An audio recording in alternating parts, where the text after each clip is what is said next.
India is the most powerful country of the world and the most democratic country of the world. আপোনালোকে জানে ইয়াত কিমান উগ্ৰপন্থী সংগঠন আছিল অসমত বা উত্তৰ পূৰ্বাঞ্চলত, যি আলোচনাৰ মাজেদি তেখেতসকলক মূল সুঁতিলৈ আনিছে। বন্দুকৰ যোগেদি নহয়, বন্দুকৰ যোগেদি হ'লেতো তেখেতসকলক এদিনেই শেষ কৰি দিব পাৰিলেহেঁতেন, কিন্তু আমাৰ গণতন্ত্ৰই সেইটো অনুমতি নিদিয়ে। সেয়ে ইমানেই শক্তিশালী গণতান্ত্ৰিক দেশ, তেখেতসকলে সকলো সমস্যা আলোচনাৰ মাজেৰে মিলামেলি কৰিবলৈ চেষ্টা কৰে, আৰু তেখেতাত কৃতকাৰ্যতা হৈছেই।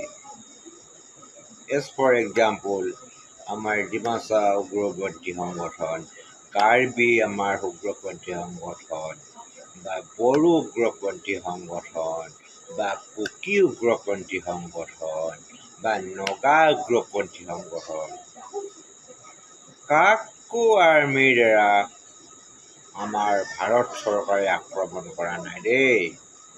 তেখেতসকলক আলোচনাৰ মাধ্যমেদি, কম্প্ৰমাইজৰ মাধ্যমেদি তেখেতসকলক প্ৰথমতে চিজফায়াৰ কৰিছে, তাৰপিছত তেখেতসকলে সম্পূৰ্ণ চাৰেণ্ডাৰ কৰিছে, আৰু আমাৰ চৰকাৰে, ভাৰত চৰকাৰে চাৰেণ্ডাৰ কৰাৰ পিছত তেখেতসকলক যি চুক্তি দিছিল, যি তেখেতসকলক কথা দিছিল, সেইমতে, কিন্তু অতি দুখৰ কথা এটাই, সেইমতে কিন্তু চৰকাৰে কাম কৰা নাই। সেই চৰকাৰৰ প্ৰতি মোৰ এজন সাধাৰণ নাগৰিকৰ অনুৰোধ, তেখেতসকলক উচিত ৰিহেবিলিটেশ্যন দিয়ে যেন তেখেতসকলে মনত দুখ নাপায়, পুনৰ তেওঁলোক জংঘললৈ ঘূৰি গ'লে আকৌ ভয়াৱহ পৰিস্থিতিৰ সৃষ্টি হ'ব পাৰে।